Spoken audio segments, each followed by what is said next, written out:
America's Northeast packs in over 50 million people, yet nearly 90% cluster in its southern cities, leaving the deep, northern wilderness of New York, Vermont, New Hampshire, and Maine almost empty.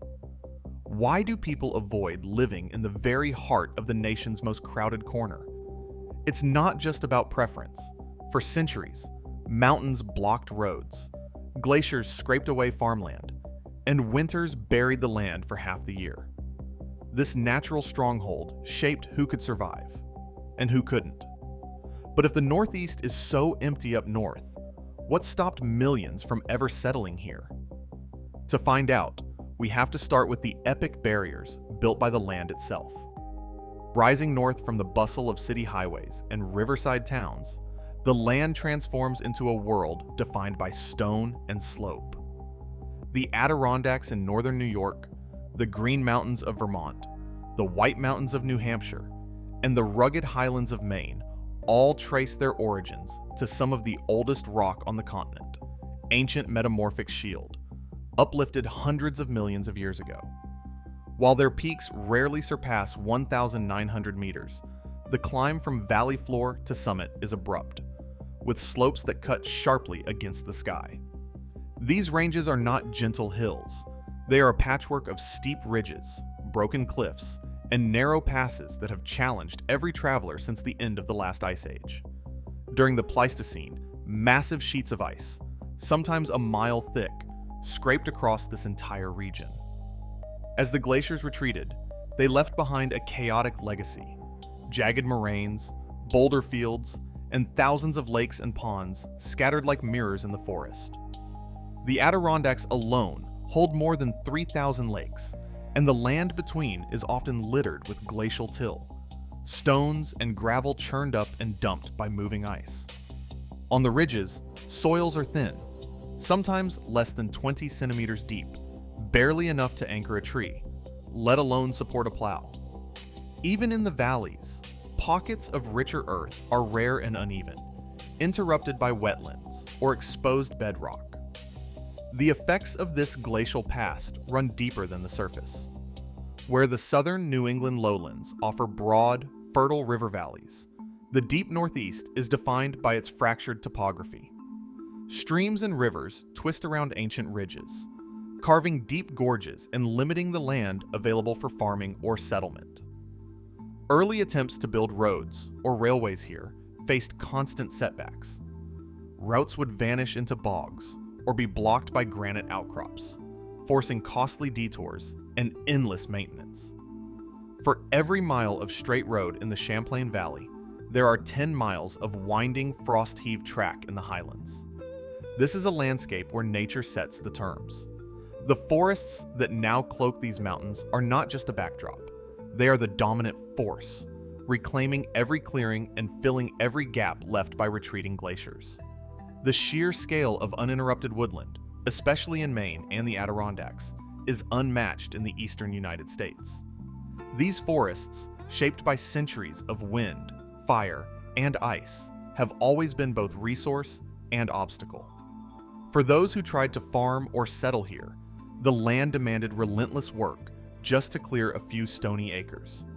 For others, it offered timber and game, but little prospect of building towns or connecting distant communities.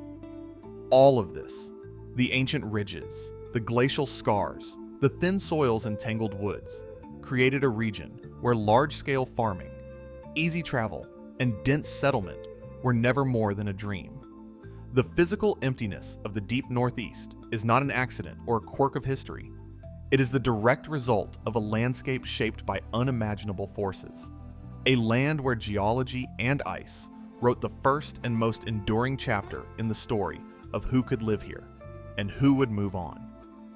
In the deep Northeast, forests stretch nearly unbroken for hundreds of miles, blanketing more than 80% of the land from the Adirondacks to the highlands of Maine. These are not gentle woodlots or scattered groves, but dense stands of spruce, fir, pine, and hemlock, so thick in places that sunlight barely reaches the forest floor.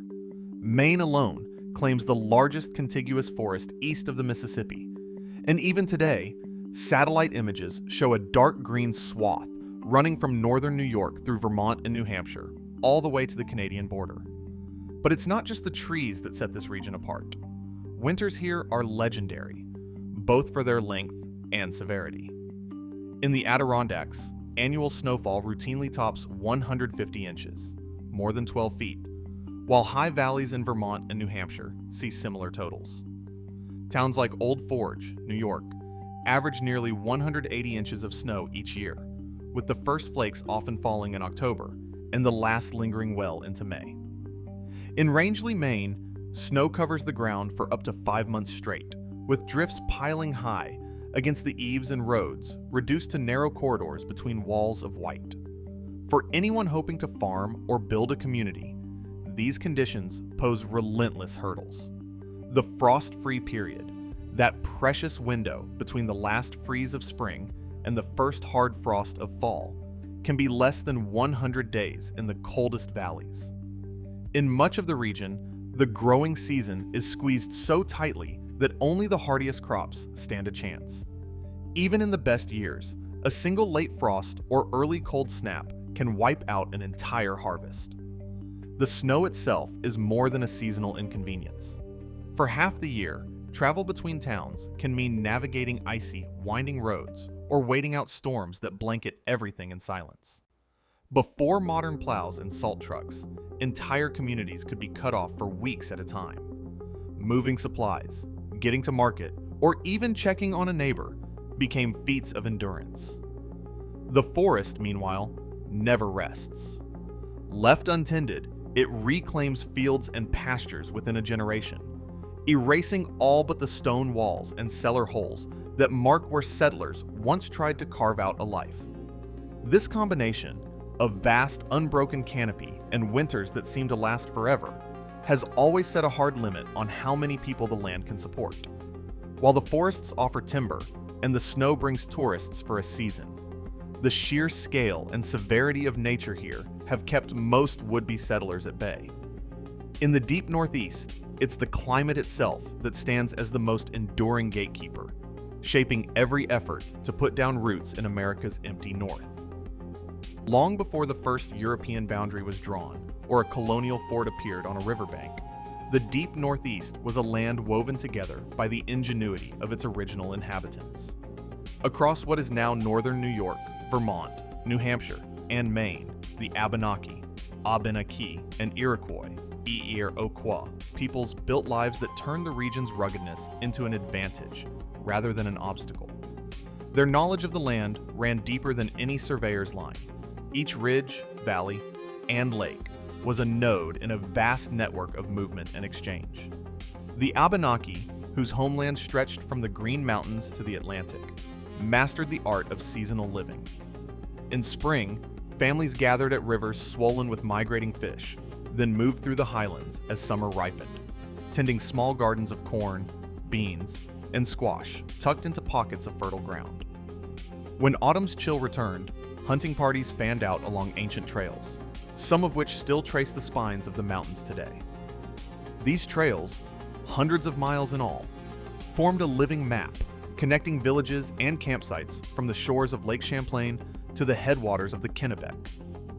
Birch bark canoes slid silently along rivers and across lakes, carrying not just people, but ideas, goods, and stories over astonishing distances.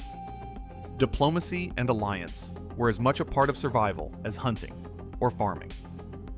The Iroquois Confederacy, whose Grand Council met in the heart of upstate New York, governed a league that could send messengers across vast forests in days, using coded wampum belts and spoken agreements that bound nations together. Their influence reached deep into the Adirondacks and beyond, shaping the balance of power and trade throughout the region. The Abenaki, too, maintained their own diplomatic codes, gift-giving rituals, peace pipes, and shared feasts that kept relationships steady in a landscape where isolation could mean disaster. This web of trails and alliances made the Northeast anything but empty. Trade goods ranging from copper and shells to furs and maple sugar moved along well-worn paths, linking the St. Lawrence with the Connecticut River and beyond. The land's challenges, its steep slopes, thick forests, and icy winters, became the framework for a culture of adaptation and resilience. For centuries, these indigenous nations set the terms of human life in the deep Northeast, crafting a way of living that was as sophisticated as any city's, even if its traces are hidden now beneath moss and pine needles. French ambitions in the deep Northeast took shape along the arteries of water, routes that flowed north to the St. Lawrence, tying the future of northern Vermont, New Hampshire, and upstate New York to Quebec rather than Boston or New York City. By the early 1700s, French traders had staked out a string of fur trade forts from Fort Chambly near Montreal down to Lake Champlain and Crown Point. Canoes heavy with beaver pelts threaded through these channels, linking indigenous suppliers with French buyers, while Jesuit missions dotted the wilderness, offering both sanctuary and surveillance. English colonies, by contrast, pressed outward from the coast, their land grants sprawling west from Portsmouth, Boston, and New Haven. But the English grip faded as soon as the forests thickened. Few settlers dared push deep into the mountains. English farmers preferred the broad, arable bottomlands to the south, leaving the high country to trappers, traders, and the rare, hard-bitten pioneer. Where English villages did appear, they clung to riverbanks and clearings, always wary of raids from the north. The collision between these two empires was anything but abstract. Throughout the 1700s, militia alarms sounded from Albany to the Connecticut Valley. French and indigenous war parties, sometimes numbering only a dozen men, struck without warning, burning farmsteads, capturing settlers, and disappearing into the woods. English militias retaliated, torching Abenaki villages along the Kennebec, or launching fruitless expeditions toward French strongholds. No side could claim lasting control. The result was a frontier frozen by uncertainty, where permanent settlement seemed a gamble few were willing to take. Even as the world's great powers signed treaties and redrew maps, most notably in 1763, when the Treaty of Paris forced France to cede Canada and all its forts south of the St. Lawrence, the deep Northeast remained a patchwork of isolated outposts and abandoned clearings.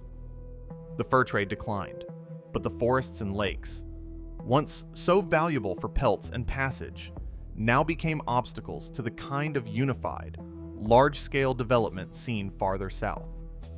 The legacy of imperial rivalry lingered in the land itself. Scattered stone chimneys, overgrown trails, and the memory of a region where neither French nor English ambitions ever truly took root. When the Louisiana Purchase opened up millions of fertile acres beyond the Mississippi, the calculus for settlers changed almost overnight. A family weighing its options in rural Vermont or northern New York faced a stark choice: clear another stony hillside for a few dozen bushels of corn, or join the stream of wagons heading west, where prairie soils promised harvests on a scale their fathers could scarcely imagine. On the best land in Illinois, early accounts describe corn yields of 50 to 80 bushels per acre, sometimes reaching 120 on the richest bottomlands. 2, 3, even 4 times what a painstakingly cleared plot in the deep Northeast could produce. Even with careful cultivation, New England's cornfields typically yielded 35 bushels per acre, and wheat rarely topped 16. The labor required to coax a crop from thin, rocky soil made every bushel hard-won. But it wasn't just the soil that tipped the balance. By the 1850s, railroads and canals had slashed the cost of moving grain from the Midwest to eastern cities. In 1815, hauling a ton of wheat overland from Buffalo to New York cost more than the wheat itself was worth. By mid-century, that cost had dropped by more than 90%. Suddenly, a bushel of prairie-grown corn or wheat could reach Boston or New York for pennies on the dollar, undercutting local farmers who still relied on horse-drawn wagons creaking over mountain passes. The Midwest's flat, open fields welcomed the new machines, reapers, plows, and threshers that let a single worker harvest what once took an entire family. As the price of grain fell and Western harvests flooded Eastern markets, the economic logic was impossible to ignore. Some New Englanders adapted, turning to dairy or market gardening for nearby cities. But for many, the promise of deep, black prairie soil and a fresh start was too strong to resist. The result is written in the landscape: abandoned cellar holes in the woods, stone walls running through second-growth forest, and population maps that show the deep Northeast as a place most settlers passed by, chasing the arithmetic of yield and opportunity ever westward. Timber, stone, and fish, not towns or factories, have always been the main currency of the deep Northeast. In the 19th century, as other regions filled with farms and cities, this region became a vast resource frontier.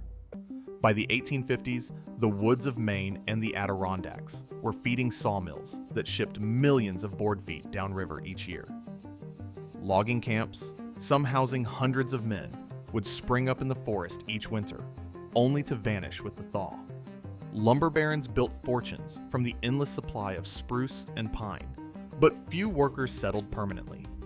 Most returned south or west at the end of the season, leaving behind empty bunkhouses and stumps. Granite and slate quarries dotted the hills of Vermont and northern New Hampshire, their stone hauled out for city halls, bridges, and monuments as far away as Boston and New York. Quarry towns would boom overnight, swelling with immigrant labor. But as soon as the best seams were exhausted, the population would collapse. The scars in the hills remain, but the people rarely did. Fishing fleets worked the cold waters off Maine's coast, chasing cod and haddock in cycles of abundance and collapse that never supported dense year-round communities inland. Even in the 20th century, the pattern held. When the Cold War brought the Loring Air Force Base to Aroostook County, payrolls soared, $80 million a year by 1991, supporting thousands of military and civilian jobs. For a brief moment, towns like Limestone buzzed with life. But when the base closed in 1994, the population dropped by 3/4 almost overnight, and the economic pulse faded just as quickly as it had arrived. Across the deep Northeast, these extractive booms left little lasting settlement.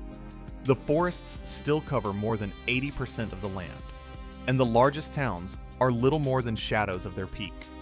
Industries that pulled people north never built the kind of permanent communities seen elsewhere. Instead, the story is one of transience, of fortunes made and lost, of resource frontiers that never quite became home. On the map, the deep Northeast stands out not just for its landscape, but for its remarkable emptiness. The entire region, northern New York, Vermont, New Hampshire, and Maine, holds just 4.8 million people. That's barely more than the Boston metro area alone, a single urban hub that matches the population of this vast territory. In the Adirondacks and across the highlands of Maine, town after town struggles to keep their numbers steady. Census data from 2020 shows that nearly a third of communities in northern New England lost population over the past 3 decades, while another 44% grew more slowly than the national average. And those who remain are aging fast. The median age here now tops 45, with Maine and Vermont leading the nation for oldest average residents. In some counties, more than 1/4 of the population is over 65, and the ratio of seniors to working-age adults keeps climbing. School enrollments shrink, hospitals close wings, and main streets grow quieter each year. The numbers reveal a region where the challenge isn't just attracting new faces. It's holding on to the ones who are already here. Vermont's experiment with paying people to move north drew headlines, but the numbers tell a quieter story. Between 2019 and 2022, just over 400 newcomers and their families received state grants to settle in small towns and rural corners. The program's promise, up to $7,500 for remote workers, sparked thousands of downloads and inquiries, yet the actual uptake stayed modest. Most grantees arrived from places like New York, Massachusetts, and California, bringing tech jobs, design work, and a handful of school-aged children. State officials hoped these new arrivals would help fill empty classrooms and revive main streets. But even with financial incentives, the region's population continues to age and shrink. Meanwhile, tourism has become the dominant employer in many northern towns, especially across the Adirondacks. Nearly 19% of all jobs in the Adirondack region now depend on visitors, more than in any other part of New York. In Hamilton County, tourism supports almost half the workforce. But these jobs ebb with the seasons, swelling in summer and winter, then vanishing when the crowds go home. For many year-round residents, that means patching together work across months or waiting for the next wave of visitors. The landscape remains as beautiful as ever, but for those hoping to put down roots, the promise of a steady livelihood still feels just out of reach. Today, fewer than 5 million people live across the deep Northeast, a population equal to just the Boston metro area. The evidence is clear.